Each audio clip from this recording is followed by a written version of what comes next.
Did you know that 1 out of 4 women globally cannot afford menstrual products? Try putting yourself in the shoes of these women, who not only feel repelled and ashamed of the natural cycle they're going through due to the inaccessibility of the necessities they're in need of, but also struggle through mental and physical pain caused by so. Today, I'll be telling you why period products should be free and how that can change the lives of everyone in this room and the rest of the world. Period products have now become luxuries instead of necessities. Due to the extreme inflation which these products have been subjected to, a term that wasn't much spoken of has now become a major issue: period poverty. Period poverty refers to the lack of access to menstrual products, and it affects 500 million individuals worldwide. Try putting yourself in the pants of these women who not only feel not being able to afford one's basic necessities during menstruation can lead to the inability to attend work and school, while also raising the percentages of developing mental issues and, sadly, death. Personally, I've been noticing myself, an individual that is not remotely affected by period poverty, how the prices in Italy have been increasing in even just the last 2 years. For example, the other day I went to the supermarket to see the prices of pads, and I noticed that a pack of about 10 came to €7. And I thought to myself, wow, there's a lot of things I can do with €7, especially buy myself something to eat. In fact, 50% of low-income women in America have to choose between buying food necessities and menstrual products each month.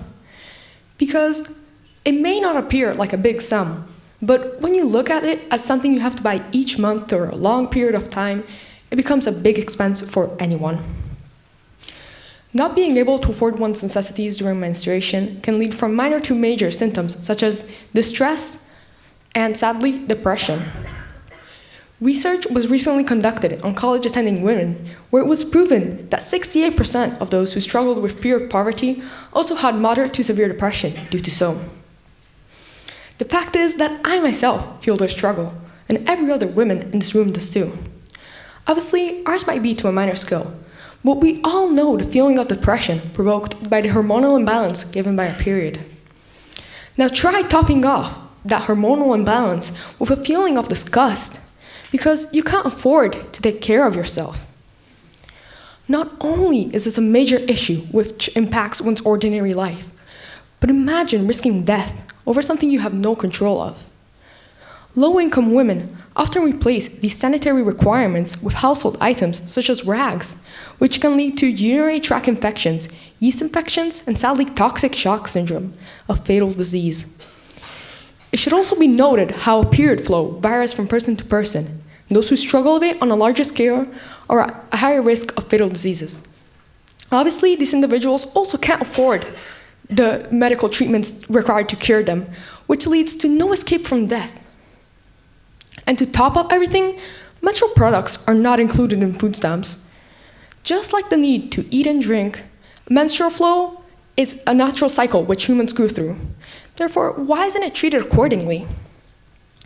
Not only would making period products be free be a revolutionary change for half the humans inhabiting this earth, but it would also contribute to gender equality by spreading the ideology of a period being natural and healthy. To the current day, many cultures see menstruation as something dirty, something to hide.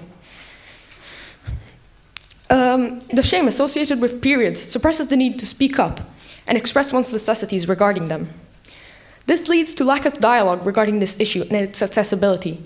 Therefore, companies keep profiting from these primary necessities. It should also be highlighted how normalized workplace discrimination is.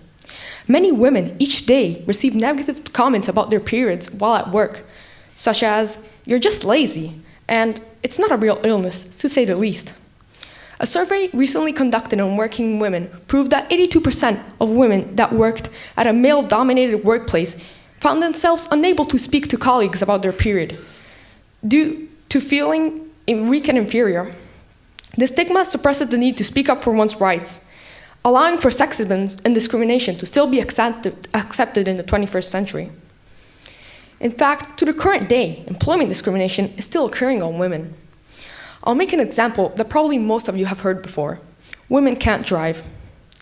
Due to this taboo, which may not seem that big of a deal, due to it being so normalized, 80% of taxi drivers are men, And women who work in the transportation industry are faced with discrimination and sexual harassment each day, with comments by their customers such as, "Please take me to your home," or "Do you offer additional services beside the trip?"